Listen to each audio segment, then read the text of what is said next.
Great. I'm looking forward to addressing this audience and talking about this intersection of semiconductor design and cloud. So we all know the underlying portions of the problem, like double-edged sword of Moore's law. Congratulations, you've got more transistors. Congratulations, you've got more complexity. We've been swimming in this complexity really for the last 20 years or more, right? But it's actually becoming acute, and you see this in the numbers. And you see, for example, right, the relative scale of compute infrastructure required for a typical EDA, right? And so the compute requirements, everything's getting harder, obviously, but the compute requirements are spiking dramatically as shown in this plot. Now, this isn't new or specific to EDA. Anything that's gone through this type of digital transformation has had some of these same surge challenges. If you look internally to how Microsoft has challenges, right, we have 24 trillion cyber signals daily that we aggregate from around the globe. We map where cyber attacks are happening. We synthesize all that information. We figure out, exactly what's happening across the globe at any one time. 73 million annual GitHub users are managing their projects using our infrastructure and our capabilities. Over 250 million Office 365 monthly active users and 14 million VS Code users. So that's the base of lots of complexity, lots of data management. You see, obviously things like COVID are unplanned, and you can see that you end up with huge complexity, gigantic spikes in the number of users and the need for an infrastructure surge. Now, of course, when you have data like this, right, COVID hits, number of team users goes from 20 million to 70 million in a very short time frame. You can't build an infrastructure that keeps up with this. The fact that we were able to keep the world moving, enterprises moving around the globe, is because we pre-built infrastructure, right, and then we're able to allocate the resources required, right, after you've done your build. You build, and then you fill, and then you make trade-offs on what's going to fill the infrastructure that was built before. This is, in essence, why we built Azure in the first place. Azure is our cloud offering that the rest of the world is using, but fundamentally, it's the common substrate that we built to be able to handle our own internal processes. When you use Microsoft today, most of the products trace to an Azure backbone. It's a global compute substrate that provides your productivity software, your AI, your data analytics. Anything that we provide is running on this hyperscale cloud. There's over 65 regions now. This actually changes literally daily, right? We're running out and building as large a computer all over the globe as you possibly can. It's a race. Obviously, there's very few companies that have the scale to run this race, but it's a race to plow as much money, time, and energy into the ground to build out this world's computer. Now, each region has multiple data centers inside of it, right? So that you have natural abilities to do backups and redundancy inside of your functions that you're running in the cloud. Of course, then it has to come with security. We're aggregating many company and people's needs, and so you have to make sure that that aggregation comes with a level of security. We spend over $1 billion per year on the security of that, what we call the world's computer. That's where we're monitoring and analyzing the 24 trillion global signals per day. We know at a country border whether a cyber attack actually stops, right? We know the origin of things that you can only get when you have, right, that insight that's coming in from the entire globe. And with that, then you can aggregate compliance. So whether in the United States, we're doing ITARs designs or even higher level of security now, right? Or if I'm a banker in Switzerland, I have to make sure, right, that my data isn't going outside of the Swiss borders. All of that is baked in. So when you think of the world's computer, I initially thought, like, oh, that means my information is going around the world. Nothing could be further from the truth. It's actually how you tailor that world's computer for the domains and the regulatory burden that otherwise would be imparted on the end user. We take that from the end user, and that's another aggregated service that we provide for the community.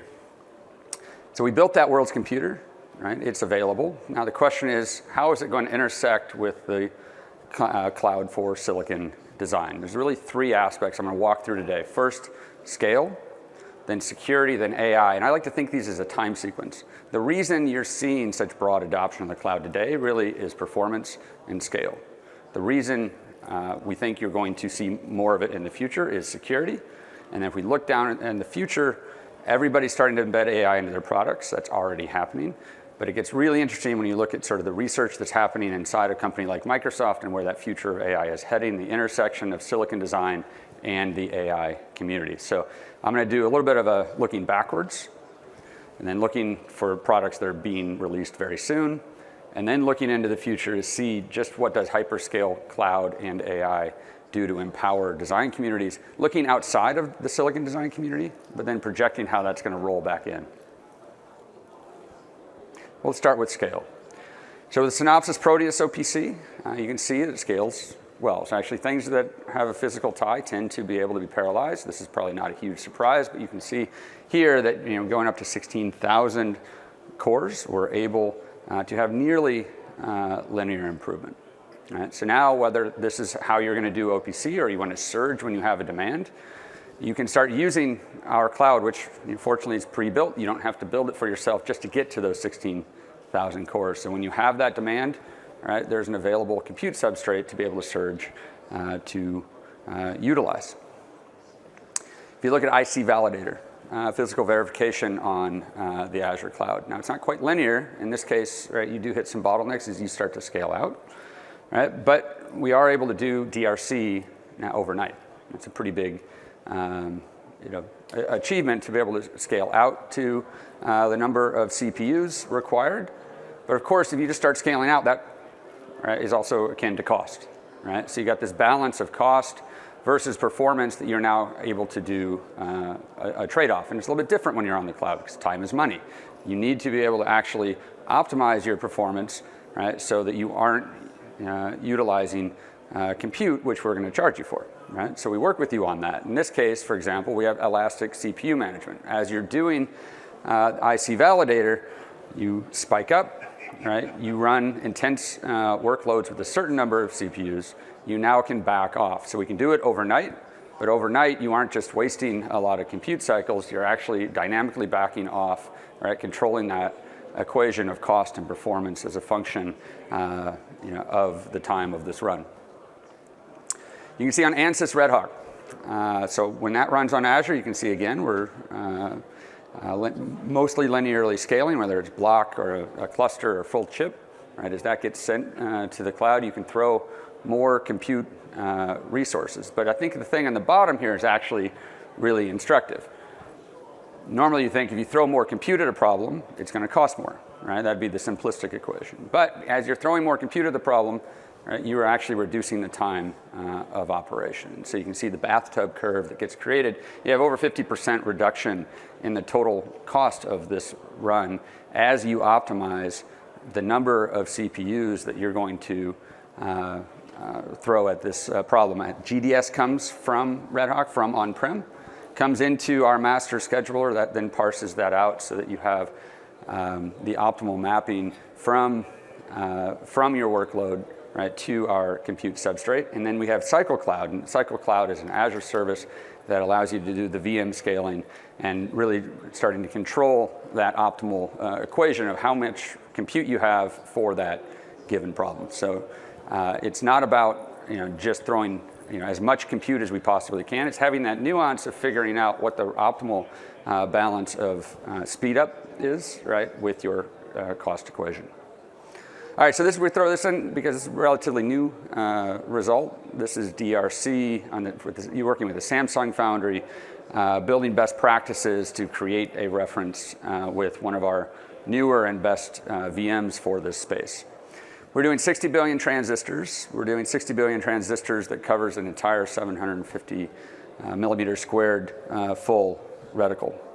So you do hit a bottleneck eventually, but at 480 cores, we're down from 20 hours down to around 8 hours. And so that's a pretty big time reduction. The fact that you can do something at this scale, right, without having to purchase your own infrastructure, something that we've already built and provided for you, right, that's a pretty exciting capability, and it kind of shows how this is going to be more and more important as you get to these scaled nodes and these larger and larger problem sizes.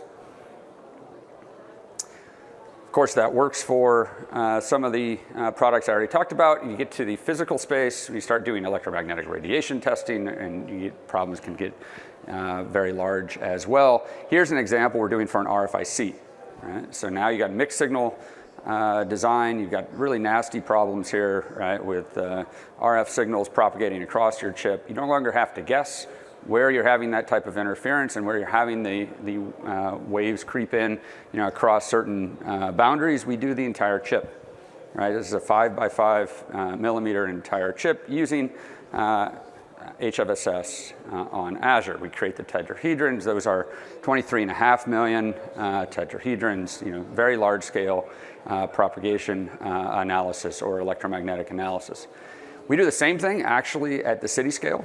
So we have done HFSS on the cloud where we did the entire city of Seattle, where we do the propagation analysis of how your waves from your phone, potentially even originating from this chip, emanate into the world and propagate through buildings to figure out how you can receive a signal. So whether it's for those macro scale simulations or right now into the fine details where this becomes hard because of all the intricate details, the cloud's very good for being able to spin up that level of simulation because it becomes a really big memory problem. Not only just a memory problem, it's about the communication between the chips and the communication between the memory in those chips. And so it's as much not just about the processing that we provide, it's about that communication layer and the InfiniBand solutions that we provide uniquely within our cloud. So you can see, looking backwards, what's happened over the last couple of years. There's just broad adoption on the cloud from Synopsys, Cadence, and Mentor, or whether it's us working directly with the foundries. TSMC just announced Joint Innovation Center. We're running competitions where we're doing TSMC IC layouts in the cloud, right? And we've been TSMC's Cloud Partner of the Year for the last couple of years. But that's the base. We're working with the foundries directly. But now you actually start to see more and more products moving to the cloud across the EDA portfolio. All right. So that's kind of looking back and how we get here and why this industry is adopting the cloud faster than average. If you actually look at the growth rate of Azure for this industry, it's actually faster than our other industries, which are also very quickly adopting the same cloud. It's the growth engine for Microsoft. It's the growth engine for compute across multiple companies. It's because of the inherent economics and flexibility of being able to do these workloads. So that's just a standard story that we can use the cloud and the parallelization that it provides for the scale that is required. But if we look to some of our current engagements, a lot of them are more around security. So you want that scale, but you need to make sure that as you pass that compute infrastructure over to us, that we provide the right type of security. The solution or the discussions that we're having, whether it's with the government or with industry, we need seamless cross-team multi-organization collaboration. You don't do a design on your own anymore. It's a success story for globalization. The world is contributing to these designs. You need to know exactly who's touching these designs at any one time. The global compute fabric, right, is a good place to think about where you have that level of control and access. We need to provide IP security.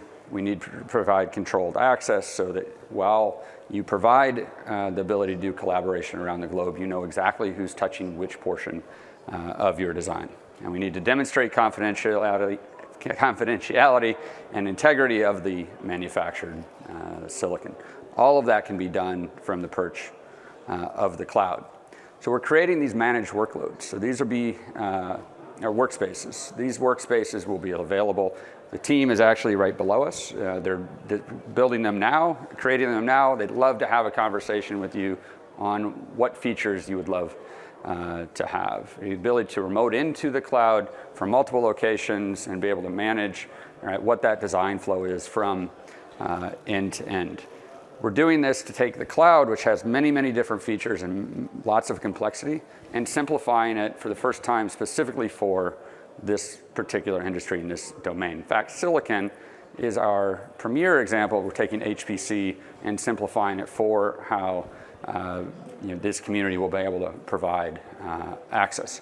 You'll get down to a push button instance. You take all the different features of the cloud, push button, you can then create multiple instances, and you can then use these in a variety of unique ways. One of those is to be able to create chambers, right, where you're a host, you own your design, and then you can create other instances where you have very specific data sharing across those different boundaries. And so this is the heart of that managed service, which allows us to have IP security and controlled access so that we have an end-to-end design flow that can be mimicked with that push button simplicity, and then manage data paths where you can log exactly what data went to which group which had access to those various enclaves. So in the end, you're going to have this full design flow in the cloud. To give you an example of what this would look like, the primary design team would be the host. You create parallel enclaves or parallel workspaces or workbenches for a full end-to-end design flow. You then are monitoring, you're logging who's gotten access to those parallel chambers. You can create a level of knowledge that can be a part of your chip design. You can attest to exactly why did that chip have those very particular features. And so we're excited to be producing this live. The team is here. Love to talk to you about what you'd need to see for this to be the heart of your design. I wanted to step back and look what's happening not just inside of the silicon space, right, but what's happening across our company. We have the benefits of having AI that's being applied in all industries across the globe, right? And we can see where trends are starting to emerge that I think would become highly relevant for this community. So whether it's us or some of the other hyperscale AI providers, you're starting to see some really unique trends. And so from 2016, we had object recognition at human parity, right? That with great fanfare. Actually, I joined DARPA in 2011 with my old job working for the government. We actually predicted it was going to happen in 2020. So because of the capabilities of GPUs and the available data sets, it moved up about 4 years from what the government's projection was. But that was just the start. So we can recognize, objects, right, and label those very efficiently. But what's happened since 2016 to today, I think, is even more interesting and more relevant for this community. We've gone on this journey of narrow feature extraction, right, to being able to tell, right, the essence of what's happening in a larger, more complex story. So actually in 2020, we did document summary and vision captioning at human parity. So if you read a document and you rewrite it, and a machine reads a document and it rewrites it, right, it will be, by human grade, a better retelling of the story that was initially told. So we have, for example, New York Times articles, 10,000 words. I can say I want a one-sentence capturing of what that article was saying, 1 paragraph, 2 paragraphs, 3 paragraphs. I get to figure out how condensed I want that story to be retold, right, or how expansive. And if I did that versus a human author, right, we would, the AI is actually deemed to have captured the essence of the article better. And that's different, right? That's not about feature extraction. That's a much more robust, broad version of AI that speaks a little bit more to the designer experience, where designers have some narrow feature type work that they do, right? But they're really artists, right? They're creative, right? They are able to, capture much higher complexity, right, in their minds.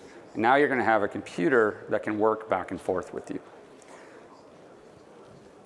The reason we've been able to make that transition from narrow to broad, right, is underpinnings really the work of this community, right? It's this interesting self-fulfilling prophecy, right? The better we do our job, the better the underlying compute becomes, the larger the models we can create, the more we're going to be able to do our job better, right? That's actually really exciting to think about, right? The snowball effect of being able to have better and better designs that lead to better compute, that lead to better designs.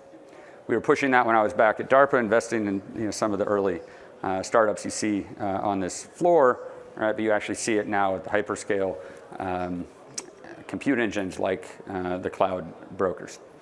So in 2019, we were pretty proud. We had 17 billion node neural nets. Okay.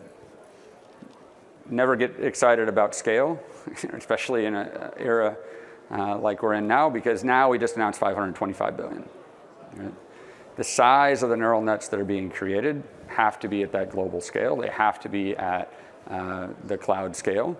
We're working with OpenAI. The GPT-3 that's gotten a lot of attention, right, is from OpenAI. That's running on Azure. That's a 175 billion parameter model. This is, it's, who knows where it goes? It's not stopping anytime soon. This is a next scaling law, right, that is going to impact the quality and fragileness of the AI that it's impacting. So where are you going to see this? So the first thing that's been released is the GitHub Copilot. So Copilot, if you just saw, let me go back. So the code writer writes that first comment. This is what I'm trying to type in. The code, or the AI, which has learned from the history of code that's been written on GitHub, now can tell you its suggestion for how you're going to write that code. Right? So just from the comment and the word find, right, it fills in the rest. Now, of course, the human then needs to say, oh, was that what I wanted to write or not? Or as the human starts to write their own code, Copilot's looking over their shoulder saying, you just went off script. Might be okay that you just went off script, but you should know that you forgot something, or you did something that the rest of humanity has not done through the last 10 years of code writing. So we've done, we took our NLP engine, our hyperscale model, we have GitHub, learning from all of those open source codes, right? You're able to then now train a system, right, that isn't just, you spelled something wrong, right? It's a much higher level of interaction between the human and the machine. As they partner, you can get a level of robustness and reliability that you cannot get any other way. I have an engineer right now that's never written in Rust. It is not an easy programming model to use. He's teaching himself with Copilot looking over his shoulder, and he's writing advanced code today. So I find that exciting. So if you were to build tic-tac-toe, right, define, you can even barely get it off the page here, right? The entire tic-tac-toe board is now written for you. So this ability to have trained on the history of humankind and the skills of the broader masses is a pretty interesting new tool that is now provided, and this has got huge adoption. This is one of these exponentials that has had adoption so fast that we've had to limit how many people get access to it.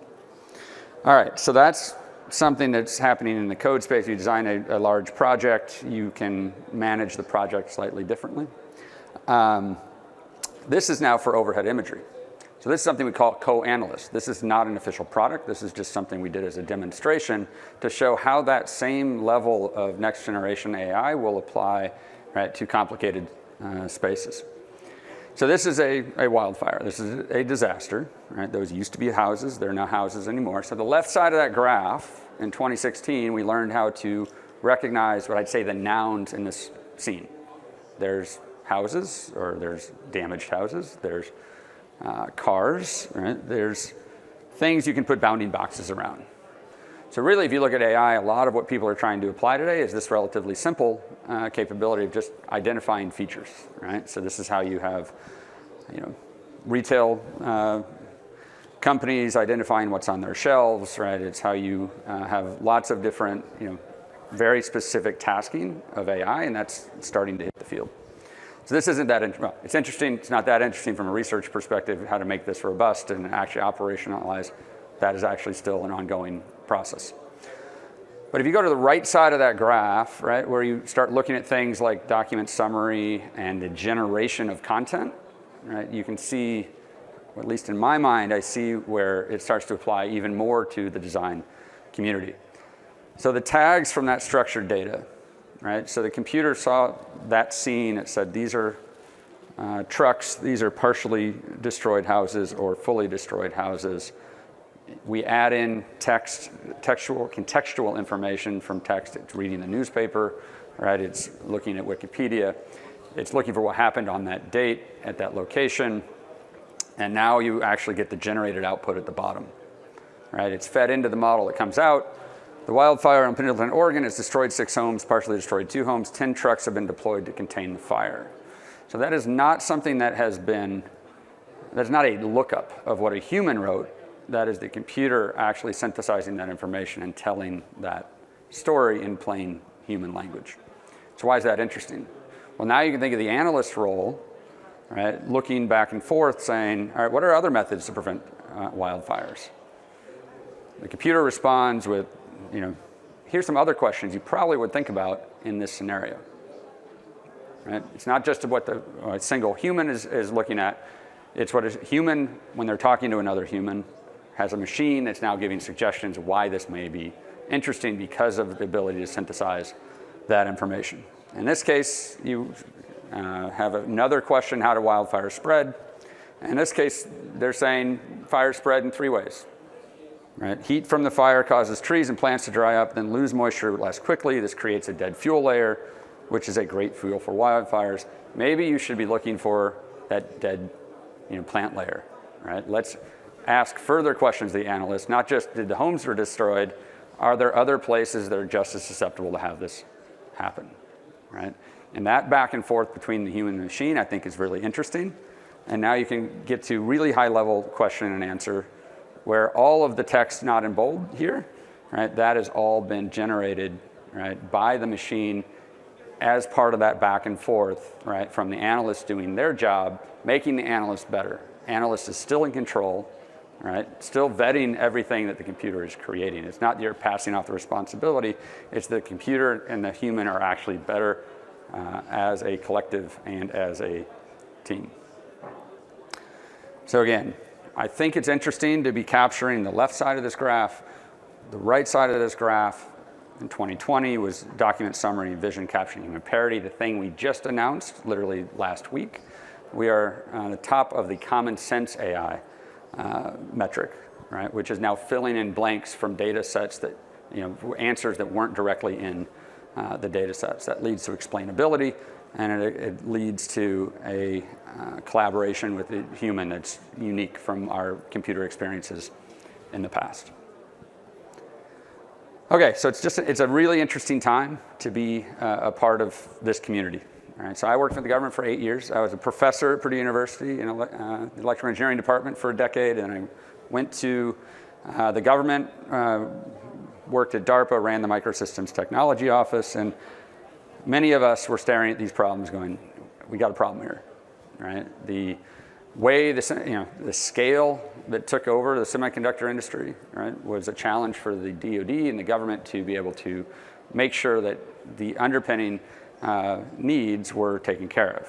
Where can you get a sensitive chip made, right? Where can you make sure that you have the supply chain requirements, reliability, when they're different than what the commercial needs were? So it's been an interesting journey to see this go from like a couple of people, some in the audience with me saying like, we got a problem, to like now, we are looking at this problem, for real solutions. When the government doesn't know what to do, what do? They study the problem. So they've studied this problem at scale from 2003 to 2021, story after story of we need to start paying attention. Like, it is, first off, awesome that the world is globalized. That is a good thing. How do you get what sensitive users need, right, while allowing that world to thrive? This conference is awesome. It is great that we bring people from around the world, whether it's sensitive because you're doing work we would do, for example, for banks, where we're having trillions of dollars running through our compute fabric, right? Or you're doing something with national security implications. There's a shared problem here of you need to know where things are coming from, right? You need to know that they're going to be there when you have times of a pandemic or other nonlinear events, right? And you need to know, obviously, the security. We all need to work together to create a secure global supply chain so you don't have an overwhelming amount of nationalism on top of, right, a thriving global industry. So, studied the problems 2017. I think that was actually a really great report. That kicked off What I had the honor to help spearhead, which was the ERI, the Electronics Resurgence Initiative, which was sort of the next generation research initiative in response to the PCAST report in 2017. But we've gone from studying the problem to actually now starting to do something about it. I think the government has the right idea. They know the right approach to this. Try to keep the minimum you can in the protected space. Be able to reach out from that protected space into the commercial domain, get the security that you need, and then vet that you got right, what you expected when it comes back into that protected zone. So we need secure design centers, go out into the commercial world, manufacture, right, where scale is taking place and where manufacturing is best. You try to put that inside of the protected zone, manufacturing will not work. We've tried it multiple times before. You need to be using what the rest of the world is using, be able to access the world's best capabilities, bring it back, and then validate that it is working the way it's supposed to. So they kicked off the RAMP program, they've kicked off the SHIP program as the basis of design and the basis of packaging. It's the right first steps in a multi-stage dance that's going to happen over the next 5 to 10 years. For our part, we dug in and we created these full suite of clouds for the US government. We've got commercial, you can do government workloads in commercial. We have our government system, which really is ITARs and otherwise restricted information. We have secret, we just announced top secret.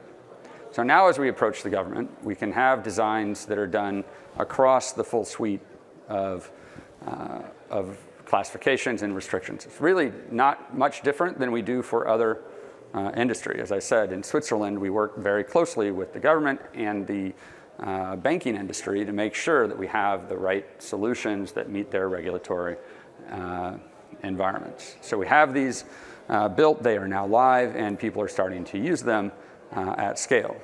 So then we thought, all right, we want to help. We want to build a consortium of people, starting with our government clouds. How do we pull together the consortium that the government needs to look at this concept of how you do secure design, right, with attestation, with quantifiable assurance, knowing exactly who touched, where did the IP come from, who touched that IP, how did design get created, how was it sent over the fence into the commercial domain and then brought back and then analyzed so that you know what was designed is what was supposed to be designed. So we created the consortium with Cadence, Siemens Mentor, Synopsys, Zero ASIC is here. They're riding on top of our managed service, and they'll be providing logging and understanding of just what's happening throughout that design flow to package that up so you have a knowledge of just who saw it and what that information flow was from start to finish. I ran a couple of advanced designs when I was in the government. I can tell you, I wanted to see how the process went, and I got GDS files. And about half of them were redacted because of IP concerns. And they're like, yeah. I was like, I think it's secure. I have no idea. Like, unless you have knowledge of what's happening, right, and the ability to even step in and to look at how it was being created, right? You just get a spaghetti and you're saying you have to just trust and believe, right? We need to move from that trust and belief and just policy, right, to quantifiable numbers. And that's the journey that I think the community is going to be on. It's going to be interesting to work with this entire suite of characters.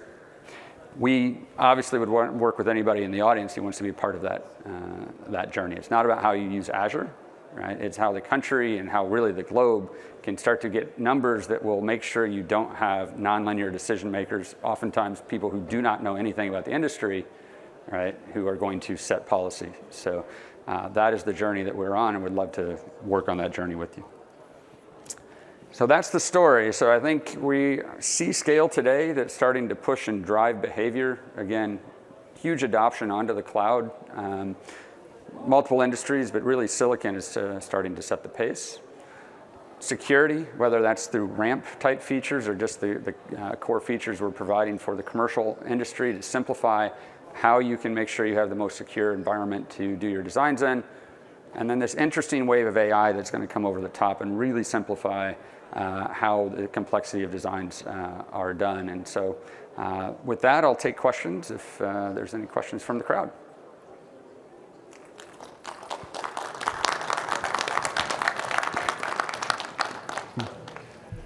Hi, thanks for your talk.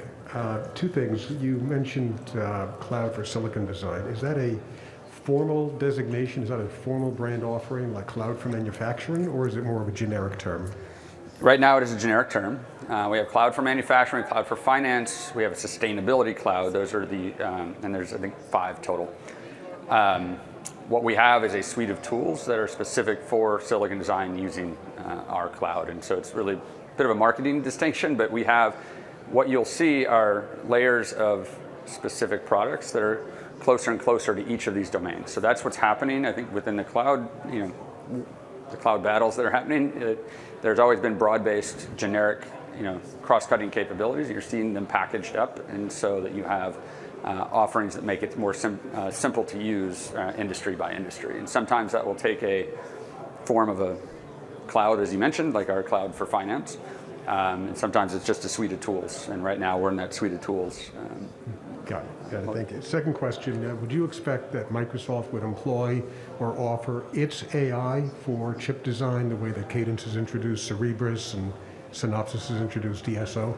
Yeah, so we're an ecosystem enabler. So what we would, the AI that we build is for our internal products, but is also available to our partners. And so if you look at the AI models that we have, like our largest customers are running on top of our AI. And so I wouldn't think of us trying to create something like AI that's specifically that would compete with something like any of the products that but we want to making sure that they're not having to wind their own, right? That isn't being impacted by the large scale that we would be able to provide. And so in the AI space, we're typically one step below the end state, that translates to industry.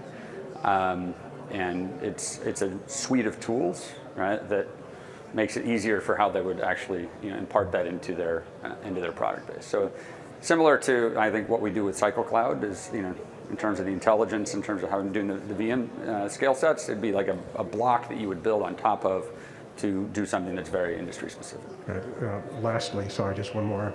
Microsoft itself has become a very large EDA user for your own proprietary chip designs.